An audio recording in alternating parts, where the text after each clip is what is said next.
वसई विरार नगरपालिकेची आढावा बैठक आज घेतोय. एकंदरीत बऱ्याचशा समस्या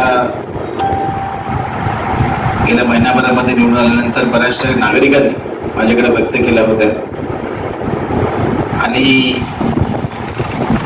आचारसंहिता सुद्धा होती, त्यामुळे आढावा बैठक घेता येत नव्हती. परंतु आयुक्त साहेब, अतिरिक्त आयुक्त साहेब किंवा आयुक्त सगळ्यांशी कोऑर्डिनेशन चालू होतं. खरं म्हणजे पालघर लोकसभा मतदारसंघामधला अतिशय डेन्सिटी असलेला एरिया आहे.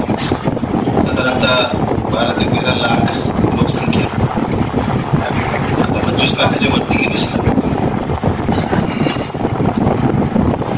टेक्निकली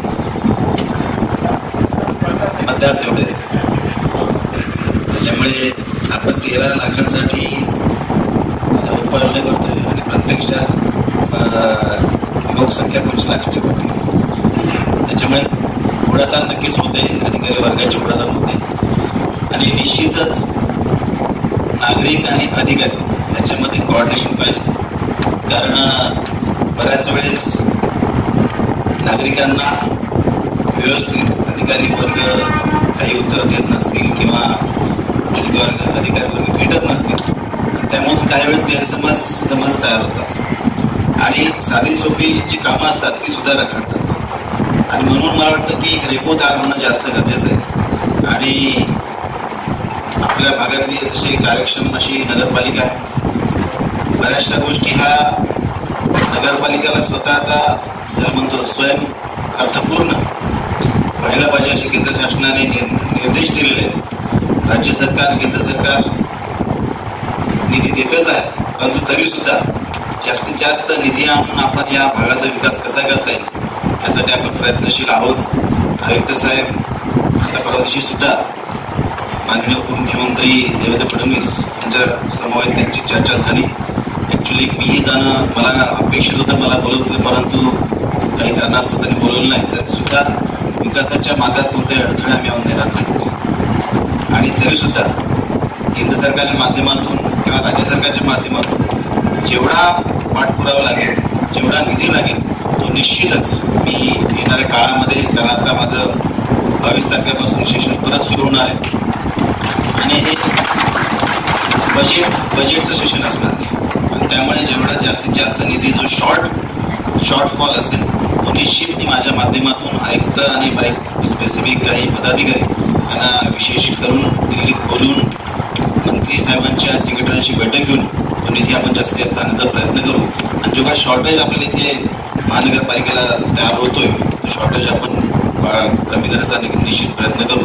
येणाऱ्या काळामध्ये मात्र आपण या सर्व ज्या समस्या आहेत त्या समस्या निवारण करण्यासाठी जेवढं अधिकारी वर्गांची सहकार्याची आवश्यकता आहे तेवढीच पदाधिकाऱ्यांनी सगळ्या कार्यकर्त्यांची सुद्धा तेवढ्याच सहकार्याची अपेक्षा आहे. आणि त्यामुळे हे सगळं कोऑर्डिनेशन एकत्रित राहील तर मला वाटतं निश्चितच आपण आपल्या भागाचा चांगला एक ना असा विकास, म्हणजे एक पूर्ण महाराष्ट्राला चांगला एक प्रायोगिक तत्वावर चांगला एक विकास करता येऊ शकतो असं मला निश्चित वाटतं. कारण येणाऱ्या काळामध्ये बरेचसे प्रकल्प आपल्या तिथून जात आहेत. एक नवीन पोर्ट, इंटरनॅशनल पोर्ट आपल्याकडे होते आणि त्या धर्तीवर जसं आता साहेब बोलले की एम्प्लॉयमेंट जसं आता डेडिकेटेड कॉरिडोरचं आहेच, हायस्पीड रेल्वेचं आहेच, पण त्याच्यापेक्षा कितीतरी पटीने अधिक पोर्टला नवीन तयार होतात. त्याला त्या अनुषंगाने तिथे हायवे सुद्धा होणार आहे, तिथे रेल लाईन सुद्धा येणार आहे.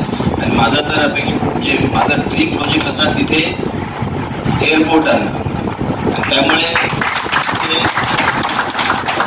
त्या पोर्टच्या अनुषंगाने कार्गो पोर्ट असणं जास्त गरजेचं आहे आणि त्यासोबत तिथे डोमेस्टिक एअरपोर्ट असणं जास्त गरजेचं मला वाटतं. आणि म्हणून येणाऱ्या काळामध्ये आपण हे निश्चित करू. आपण सर्वांनी खूप चांगला ते आढावा दिला. येणाऱ्या काळामध्ये नागरिकांच्या समस्यांना अधिकारी वर्गाने चांगलं थोडंसं सोडवणूक करण्याच्या दृष्टिकोनातून, त्यांना मदत करण्याच्या दृष्टिकोनातून जास्तीत जास्त सहकार्य करावं अशी मी अपेक्षा व्यक्त करतो. आजच्या आढावा बैठकीला सगळे उपस्थित आहेत त्यामुळे सगळ्यांचे आभार व्यक्त करतो.